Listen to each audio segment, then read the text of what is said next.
이런 말을 했습니다. 우리가 사는 이 세상이 왜 이리 혼탁하고 왜 이리 폐역해져가는 걸까?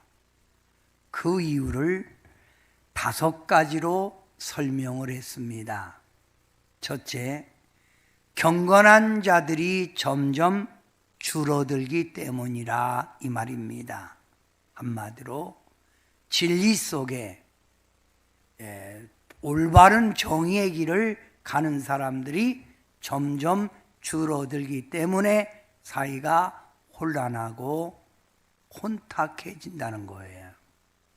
두 번째, 많은 사람들이 이 사이가 거짓말로 자신을 감추려고 하는 행동이라는 거예요.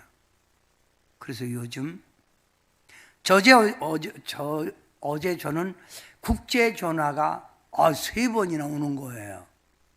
근데 저에게 국제 전화 올 사람이 없거든요. 그래서 안 받았어요. 왜냐하면 요즘 국제 전화니 전화 한 번 잘못 받으면 250만 원이 결제되느니 이런 일이 있기 때문에 안 받았어요. 근데 문자가 온 거예요. 제가 우리 겟세마네 기도원에 와서 많은 해결을 받은 집사님인데 집사님하고 목사님하고 급히 상담할 게 있다고. 그래서 제가 전화하세요. 그래서 어제 전화를 했더니 하나님을 뵙는 것 같다고. 참 이 거짓말이 이 사이에 이렇게 판을 치니까 믿을 사람도 없고 또 사람들을 이렇게 신임도, 서로의 이웃과의 신임도가 끊어지는 거예요. 세 번째로 이 사이가 왜 이리 혼란하고 또 폐역해져 가는가? 자신이 한 말에 대하여 책임지지 않는 시대라는 거예요. 남아 이런 충청금, 남자가 한 말에 대해서는 그 말에 책임을 진다는 속어지요. 근데 요즘 말을 하고도 책임지질 않아요. 돌아서면 달라요. 이게 바로 이 사이를 어렵게 하는 현상이라 이 말입니다. 네 번째는 자기 편이면 무조건 감싸주고 편들어주고 내 편이 아닌 사람은 싹 그냥 문대버리기 때문에 사람들이 진리가 아닌 줄 알면서도 덕을 보려고 그쪽 편에 서려고 줄을 서기 때문에 진리가 혼탁해진다는 말입니다.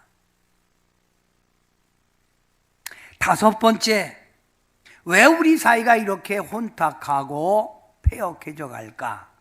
사람들이 돈에 대한 애착심이 너무 강하기 때문이라 이 말입니다. 돈이면 다 된다는 이런 사고방식. 그러니 돈이면 다 된다는 사고방식이 있기에 수단과 방법을 가리지 않고 돈에 매여 사는 거예요. 양심도 없지요. 진리 속에 살지 않습니다. 돈만 가지면 된다는 거예요. 성도 여러분, 이런 사이 속에서 어떻게 하면 이 사이를 바로 잡을 수 있을까요? 우리는 여기에 대해서 관심을 가지고 이것에 대하여 기도해야 합니다. 그래야 하나님의 영광이 나타나고 이 사이가 밝아지게 됩니다. 성도 여러분, 저는 고물장수에게 이런 얘기를 들었습니다. 이 세상에는 버릴 게 하나도 없다고요. 버릴 게 없다는 거예요. 그래서 뭐 그렇게 버릴 게 없냐고 그러니까 보세요. 고철, 깡통, 병, 종이, 플라스틱, 헌옷, 흙까지 살 수 있대. 흙. 그래서 흙 팝니다. 나오죠? 그러니까 이 세상에는 버릴 게 하나도 없다는 거예요. 다 쓸모가 있다는 말입니다. 자, 봅시다. 집에서 버려진 나무 의자, 못으로 버렸지요. 그런데 그 집에서 버려진 나무 의자가 목수의 손에 들어가면 튼튼한 의자로 바꿔지잖아요. 응? 실력 좋네 그러잖아요. 또 버려진 기와장도 인테리 업자에게 발견되면 그 버려진 기와장에 그림을 그리든지 좋은 공예품으로 바꾸어지는 거예요. 버려질 수밖에 없는데 누구 손에 들어가느냐에 따라 변화되듯이 우리 인생도 이런 어두운 사이도 누구 손에 들어가느냐에 따라서 인생도 바꿔지고 이 사이도 변화가 될 수 있다 이 말입니다. 우리나라 발전, 우리나라 진정한 부요, 우리나라의 진정한 민주화의 꽃은 어느 지도자를 만나느냐에 따라서 발전되기도 하고 후퇴할 수도 있다 이 말입니다. 사업장도 누구를 만나느냐에 따라서 그 사업이 성공할 수도 있고 실패할 수도 있다 이 말이지요. 사랑하는 성도 여러분, 우리가 믿는 하나님의 말씀, 이 바이블 성경 안에는 인생 삶에서 꼭 만나야 할 분을 우리에게 가르치고 있습니다. 누굴까요? 우리 인생 삶에서 꼭 만나야 될 분 누굴까요? 바로 예수 그리스도이십니다. 예수 그리스도를 만나는 인생, 축복된 인생이라고 분명하게 가르치고 있습니다. 그래서 예수 만나세요. 예수 만나세요. 이걸 얘기하지요. 이 세상에는 수많은 소식이 있습니다. 슬픈 소식, 답답한 소식, 불안한 소식, 참담한 소식. 이와 반대로 좋은 소식, 기쁜 소식, 소망의 소식이 있습니다. 그러면 여러분, 성경에서 우리에게 좋은 소식, 기쁜 소식, 소망의 소식은 예수 그리스도를 만날 때 얻어진다는 거예요. 이렇게 이 세상이 답답하고 불안하고 참담한 소식이 들려오는 오늘날의 현실에서 누구를 만나야만이 이런 소식에서 좋은 소식, 기쁜 소식, 소망의 소식으로 변화될까요? 예수 그리스도입니다. 예수 그리스도를 만나면 게루소 선포한다, 공포한다. 내가 만난 예수가 너무 좋아서 선포하는 거예요. 여러분, 고통 속에 살지 말고 예수님을 만나러 오세요. 우리 앞에 앉은 우리 집사님을 어제 만나고 저는 아주 크게 도전받았어요. 얼마나 신앙생활을 열심히 하시는지 제주도에서 흑돼지 가게라는 데 잘 되는데도 진주에 있는 교회에 다니면서 토요일이면 비행기 타고 갔다가 주일날 다시 또 비행기 타고 오는 그런 열정이었대요. 얼마나 예수님을 만나서 기쁨이 충만하고 좋은 소식인지 이 한 달에 100명 이상을 전도했다는 거예요.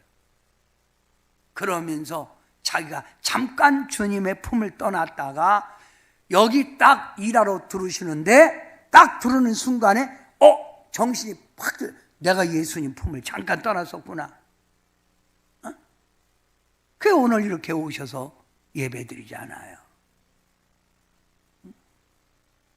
예수님을 만난 소식은 유앙겔리조, 좋은 소식을 말한다는 거예요. 좋은 소식. 예수님 만나니까 내가 이렇게 변화됐어요.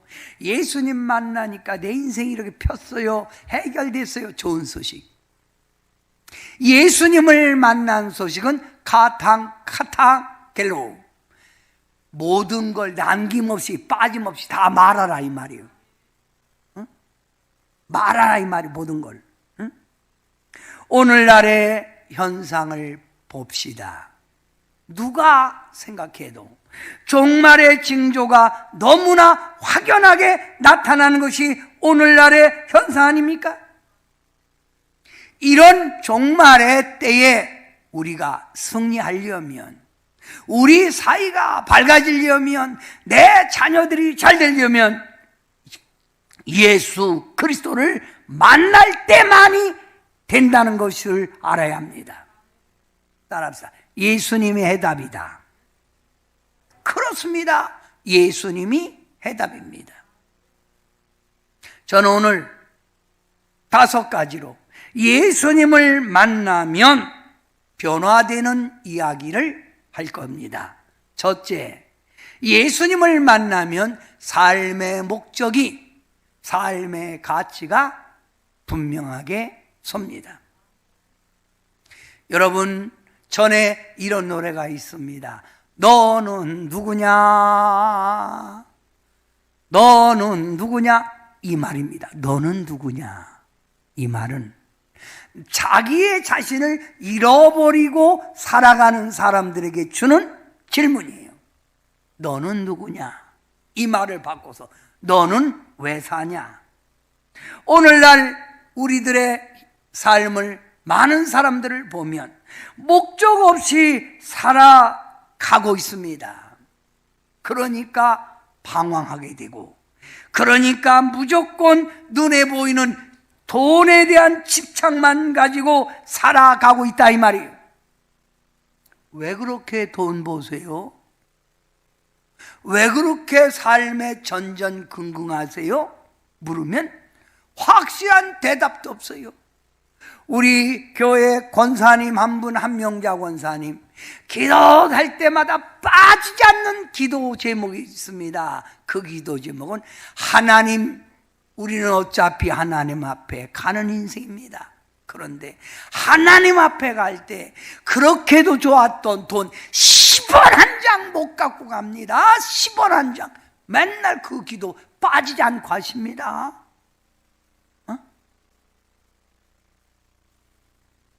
여러분, 뭐 때문에 그렇게 힘들게 사세요? 물질 많으면 됩니까? 내 자식 잘 키워놓으면 됩니까? 큰 집, 좋은 차 타면 이것이 다라고 생각하십니까? 우리가 예수 그리스도를 몰랐을 때는 세상 사람들과 같이 이런 것에 매여 살았습니다. 그러나 우리가 예수님을 만난 후, 이 세상에 이것이 전부가 아니구나.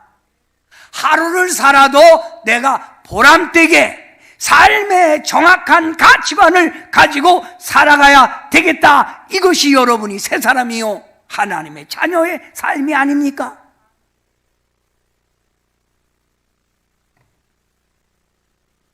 가끔 제가 하는 말, 왜 살아? 왜 살아? 왜 살아? 우리는 하루를 살아도 살아가야 될 이유가 있다는 거예요. 살아가야 될 이유, 살아가야 될 방향이 있다는 거예요. 누구를 만났기에? 예수 그리스도를 만났기에. 두 번째, 예수님을 만나면 죄악 속에 살다가 지옥 갈 자가 천국에 가게 됩니다. 사람들은 저를 향하여 이렇게 질문합니다. 목사님은 왜 예수 믿으세요? 지옥 갈 수밖에 없는 내가 천국 가기 때문에 예수 믿습니다. 저는 군대에서 예수 믿지 않고 군대 갔다가 군대에서 잠깐 제가 죽었다가 살아나는 그런 체험을 했습니다. 그 짧은 시간에 저는 지옥 구경을 철저하게 하고 왔습니다. 지옥, 죄의 삭은 사망이요 죄를 짓는 자는 겐헨나 지옥에 간다고 분명히 가르치고 있습니다. 죄지면 지옥 갑니다. 사랑하는 성도 여러분, 왜 우리 하나님의 아들 예수님께서 십자가에 못 박혀 죽으셨지요? 바로 죄악 가운데 죽을 수밖에 없고 죄의 형벌 받아 겐헨나 지옥 갈 수밖에 없는 우리를 죄에서 건져주기 위하여, 그래서 예수님의 피로 우리 죄를 사했다 이 말입니다. 이 말씀을 베드로 전서 3장 18절 우리 다 같이 한 목소리로 우리 읽어봅니다. 함께 합니다. 시작. 그리스도께서 단번에 죄를 위하여 죽으사, 그리스도께서 단번에 죄를 위하여 죽으사, 그 다음에 의인으로서 불의한 자를 대신하셨으니 이는 우리를 하나님 앞으로 인도하려 하심이라. 우리를 하나님 앞으로 인도하기 위해서라 이 말입니다. 그래서 우리는 예수님을 믿는 거예요.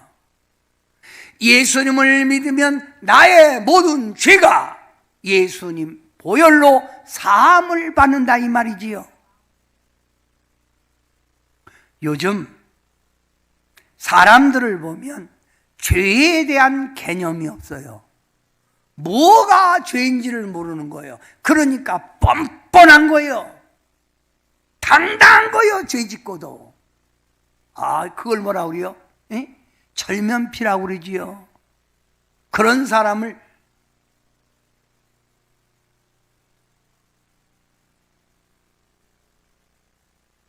얼굴은 사람인데 마음은 짐승이라는 거예요. 야, 수신 인면 제가라든가 그런 말이지요. 전 요즘 정치하는 분들에게 이렇게 말하고 싶어요. 정직하세요. 죄 짓지 마세요.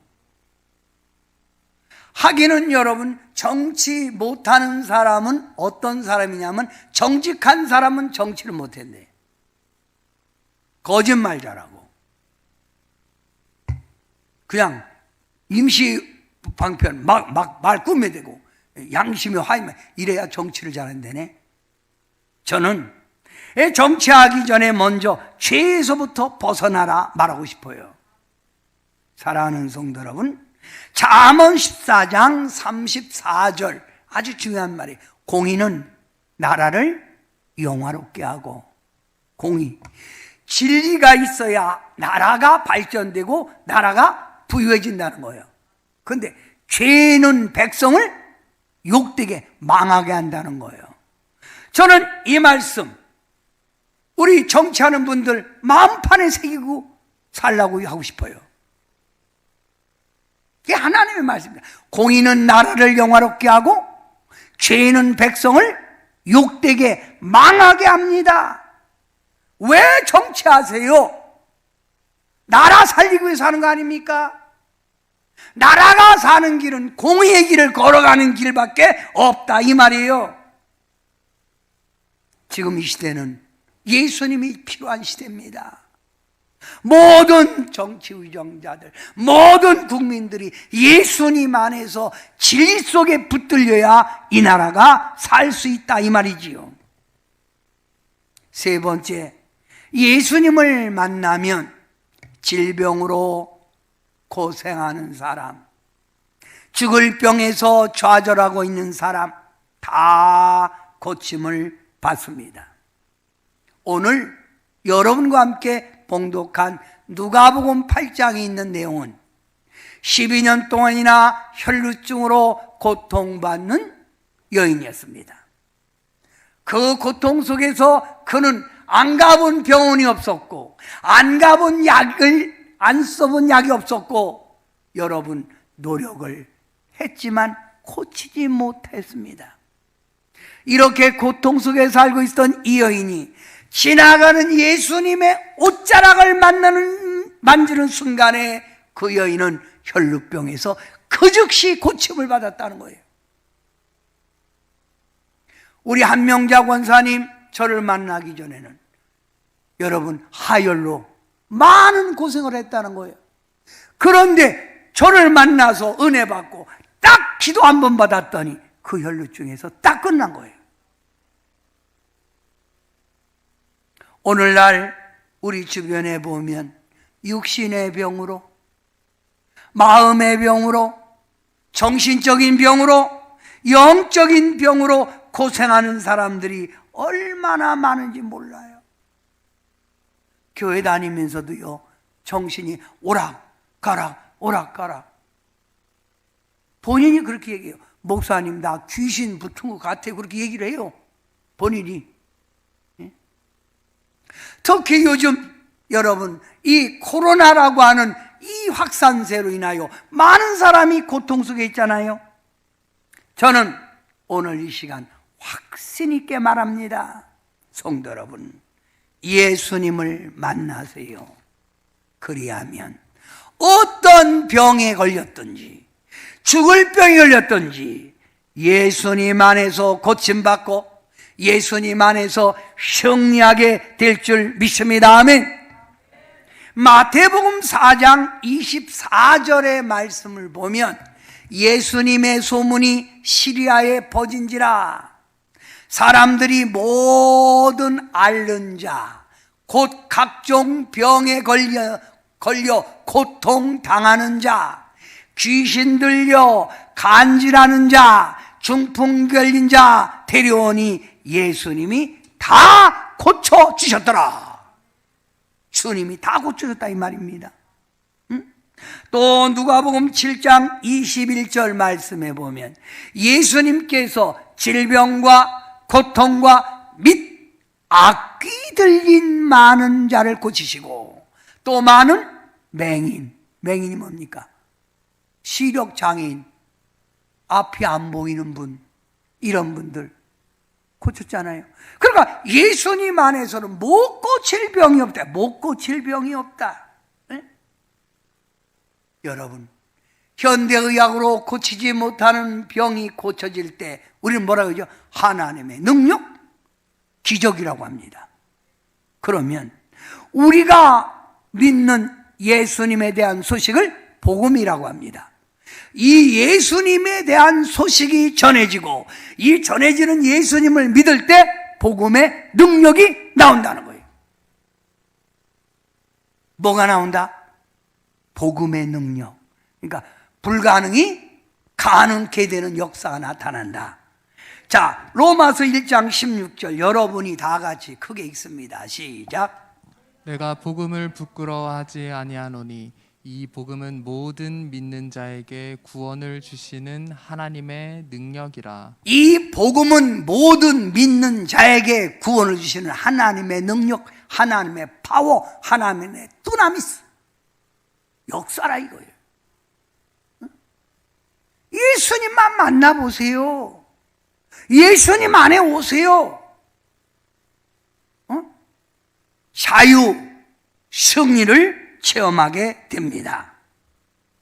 예수님을 만나면 네 번째, 마음의 참 평안을 누립니다. 요즘 많은 사람들의 마음이 평안한가요? 불안하잖아요. 경제적으로 답답하잖아요. 이런 삶 속에서 살아가려고 하는 생존 경쟁의 치열한 현실 속에 살다 보니 더 내 마음은 답답하기만 해요. 안 살 수가 없잖아요. 살자니, 먹고 살자니 일을 할 수밖에 없고 먹고 살자니 열심히 낼 수밖에 없다 이 말입니다. 그러다 보니 마음은 점점 패패해가고 있다 이 말이에요. 마음의 평정심을 잃어가고 있다 이 말입니다. 저는 저에게 이렇게 질문한 분에게 이렇게 답합니다. 목사님, 지금 가장 필요한 게 뭡니까? 마음의 쉼입니다. 마음의 평안입니다. 우리 성도님들도 얼굴 보면, 주일날도 보면, 성도님들 얼굴 보면 마음의 평안이 옛날 같지 않아요? 응?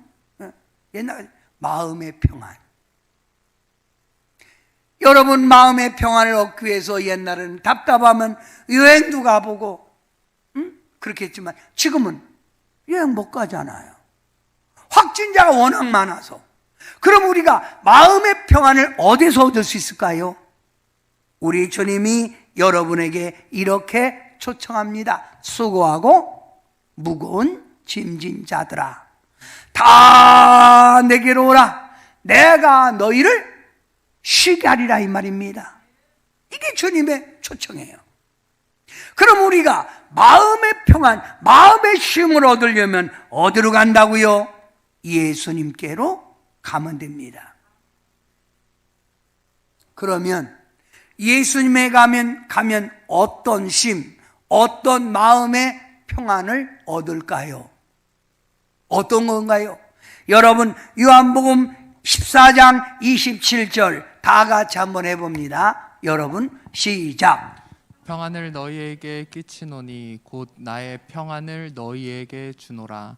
내가 너희에게 주는 것은 세상이 주는 것과 같지 아니하니라. 분명히 오늘 주님이 말했습니다. 평안을 너희에게 주노니 곧 나의 평안을 너희에게 주노라. 내가 너에게 주는 평안은 세상이 주는 평안이 아니라는 거예요.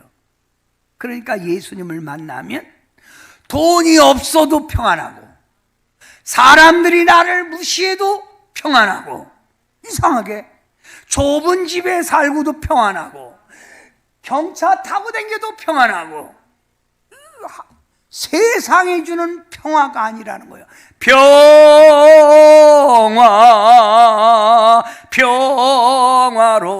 평화로다 하늘 위에서 내려오네. 그 사랑의 물결이 영원토록 내 영혼을 덮어소서.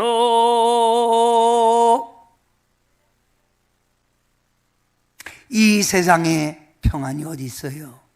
예수 그리스도 안에서만이 참 평안이 있다는 것을 알아야 합니다. 오늘 예배드리기 전 박수원 권사님이 제게 살짝 이렇게 말해요. 목사님, 찬양 너무 많이 불렀으면 좋겠어요. 더 불렀으면 좋겠어요. 너무 좋아요. 우리 박수원 권사님, 이 세상에서는 평안이 없대요. 그래서 그냥 틈만 나면 달려와서 그냥 그 달려올 때 또 그냥 오지 않고 꼭 곱창 사오고 뭐 사오고 이렇게 하시는데, 교회 와야 마음이 평안하다는 거예요. 저녁에 여기서 주무시는 분들이 있습니다. 집에 가서 주무시라고 해도 교회 와서 자는 게 그렇게 평안하대. 우리 주님이 포근한 날개 아래 품어주는 것 같대. 평화. 주님이 주는 평화는 세상에 주는 평화가 아니에요. 이런 평화 누리고 사시기 바랍니다.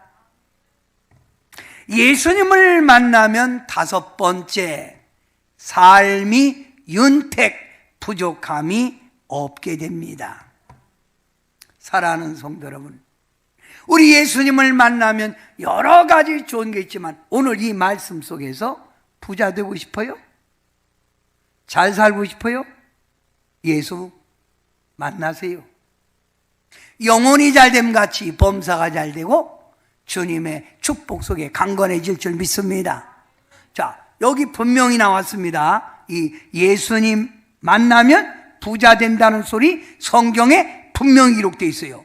고린도 후서 8장 9절에 보면 우리 주 예수 그리스도의 은혜를 너희가 알거니와 부유하신 이로서, 하늘의 부유한 이로서 너희를 위하여 가난하게 되심은 그의 가난함으로 말미암아 너희를 부유하게 하려 하십니다.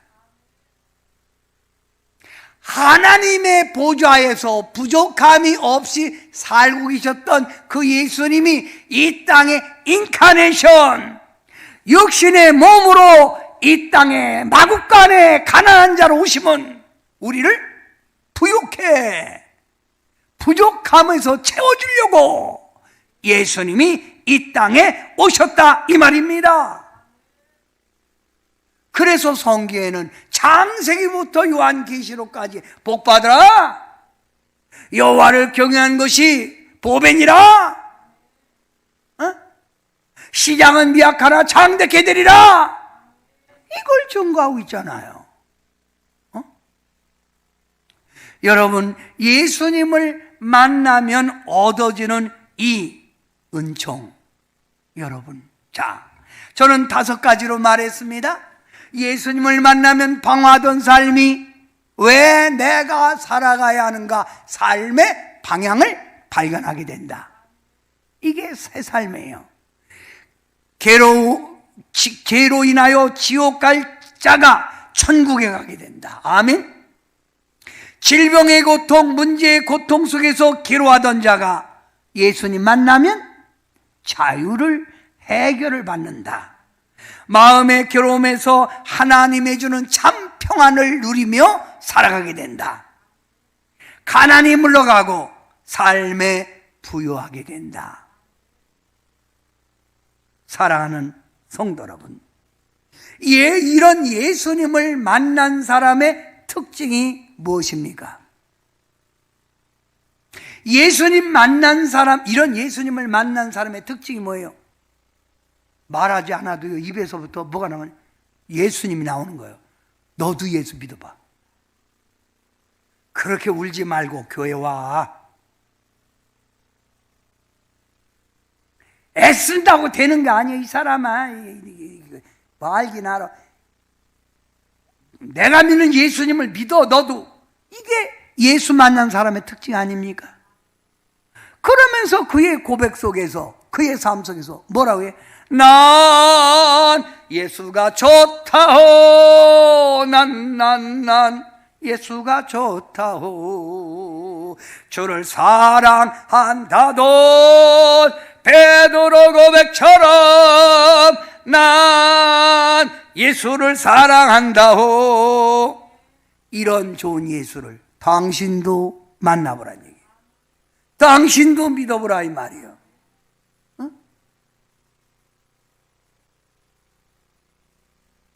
그래서 우리 여기 앞에 있는 집사님이 한 달에 뭐 100몇 명이요? 160명?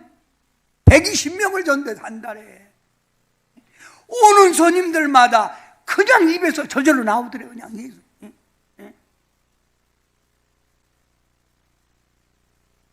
한 달에 120명 전도하는 사람하고 1년이 하나도 안 난 사람하고는 뭐가 다르대? 제대로 예수 만나지 못한 건가? 저도 우리 친구들 만나면 식당 가면 식당 종업원에게 그냥 나와요. 나도 모르게 그냥 예수 안에. 그러면 쪽팔리게. 뭐 쪽팔리기는 당연히 내가 만난 예수가 좋아서 내가 자랑하는 건데, 응? 너는 안 만났냐? 응? 쪽팔린데. 아유, 내가 그래서 뭐가 쪽팔려?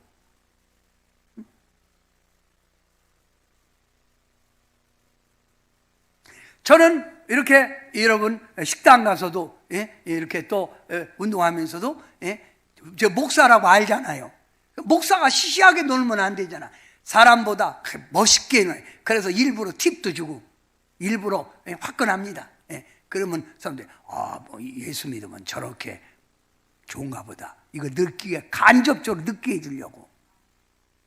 어떤 사람은 돈도 많아. 야, 돈 많은 준 데서 저 사람 전도하는 게 더 낫지. 돈 많은 준 데서 뭐 손해보냐? 너도 좀 써. 그래야 전도가 돼. 성도 여러분, 오늘 여러분에게 제가 질문 하나 할까요? 여러분 왜 교회 다니세요? 예수님이 너무 좋아서? 아멘 하는 거 보니까 별로시구먼. 여러분 왜 예수 믿으세요? 주님의 사랑이 너무 감사해서 한번 물어보세요. 옆 사람에게. 성도님은 왜 교회 다니고 왜 예수 믿으세요? 한번 물어보세요. 외댕인데. 그러니까 왜 다니냐고 그러면 예수님이 좋아서요. 이렇게 하면 대답 끝나는데 팔자가 더러워서. 왜 그래요? 그러니까 어떻게 다 보니까 교회 다니다 보니까 안 믿자니 괴롭고 믿자니 피곤하고. 그렇습니까? 성도 여러분, 내가 왜 교회를 열심히 다닙니까? 내가 왜 예수님을 믿습니까? 그것은 내가 이 땅에 살아가면서 예수님 안에서 체험한 삶이 많다는 거예요. 예수님 안에서 병 걸렸을 때 고침도 받고, 죄에서 내가 용서도 받고, 예수님 안에서 괴로울 때 위로도 받았고, 예수님 안에서 문제 있을 때 해결받았고, 이런 여러 가지 체험이 있기에 이 좋으신 예수님을 내가 믿고 교회를 다니는 거예요. 여러분, 미국에서 60만이라고 하는 영혼을 구원시킨 유명한 분이 있습니다. 그 이름은 D.L. 무디입니다. 훌륭한 분이지요. 그는 말입니다. 학교를 제대로 다니지 않아서 미국 발음이 정확하질 못했대요. 발음이 많이 서툴렀다 이 말입니다. 한 번은 예수님 믿고 너무 좋고 마음이 뜨거워서 담임 목사님에게 찾아와서, 목사님, 저 주일학교 교사하고 싶어요. 그러니까 목사님이 네가 네,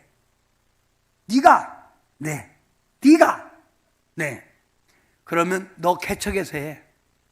네가 데려와서 분반 교사해라 이 말이요. 얼마나 마음이 뜨거운지 나가서 막 아이들을 전도했는데 아이들이 전도만 하면 오는 거예요. 너무 많아서 극장을 빌려서 복음을 전하는 거예요. 그러니까 하나님의 역사는 훌륭한 언변을 통해서 역사하는 게 아니라 하나님의 역사는 그 주님을 사랑하는 뜨거운 그 열정에서 역사하는 거예요. 아멘 하세요.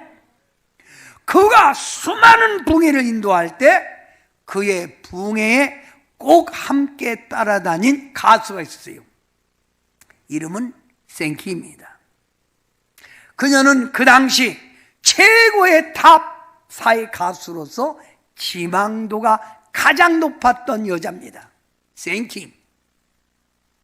얼마나 아주 유명한지 몰라요. 근데 그녀가 갑자기 가수 생활을 은퇴하는 거예요. 그러니까 주자들이, 아니 생킹 당신이 왜 지금 가수 생활을 은퇴하냐고, 지금 당신이 절정기에 올라가고 있는데. 그러니까 하는 말이, 미안합니다, 전 요즘 사랑에 빠져서 그분밖에 안 보여요. 그러니까 아니 어떤 남자길래 이렇게 명예도 그렇게 좋은 부귀도 다 버리고 그냥 대부분 어떤 남자냐고. 참 너무 훌륭한 남자예요. 저는 그분을 사랑해요. 그분 사랑에 저는 조금도 딴 길로 갈 수가 없어요. 그 남자가 누구냐고. 나 그 남자 진짜 멋있어요. 누구냐고. 저 너무 좋아요 그 남자. 누구냐고. 너무 좋아요 그 남자. 누구? 예수 그리스도. 그분이 불렀던 찬양이 주 예수보다도 귀한 것은 없네. 이 세상 행복과 바꿀 수 없네. 유혹과 핍박이 몰려와도 주 섬기는 내 맘 변치 않아. 세상 즐거움 다 버리고 세상 자랑 다 버렸네. 주 예수보다도 귀한 것은 없네. 예수 밖에는 없네. 저는 이렇게 말합니다. 인생의 해답은 예수 안에 있다. 우리나라의 발전도 예수님 안에 있다. 우리나라의 민주화도 예수님 안에 있다. 할렐루야. 그러니 예수 믿는 사람들은 예수 믿으세요. 이렇게 전하는 겁니다. 이런 좋은 예수님을 핍박하고 이런 좋은 예수님의 경배하는 교회의 문을 닫는 일이 있다면 이것은 착각입니다. 예수님이 이 땅의 인류의 지배자요, 역사의 주관자가 되시는 하나님을 어찌 우리가 멀리하고 교회당을 빌 수가 있단 말입니까?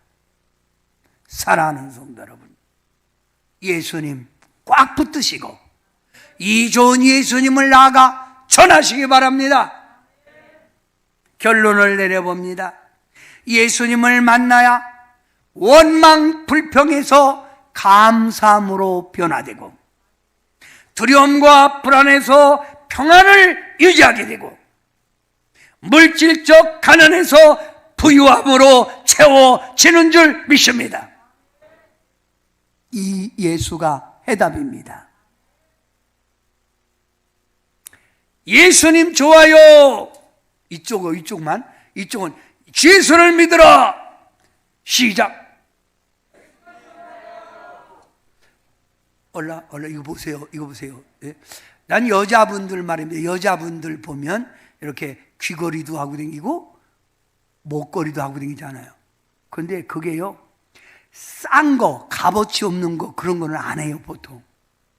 이게 확실하게 이게 명품이고 좋은 거일수록 이렇게 바깥에 탁 내놔. 이렇게 탁 내놓고 일부러 이렇게 자꾸 일부러. 진짜라니까. 그러면 예수님이 그렇게 좋다면 그렇게밖에 안 나와요? 다시 시작. 한 번 더 시작. 이쪽 시작. 자신 있게 주 예수를 믿으라.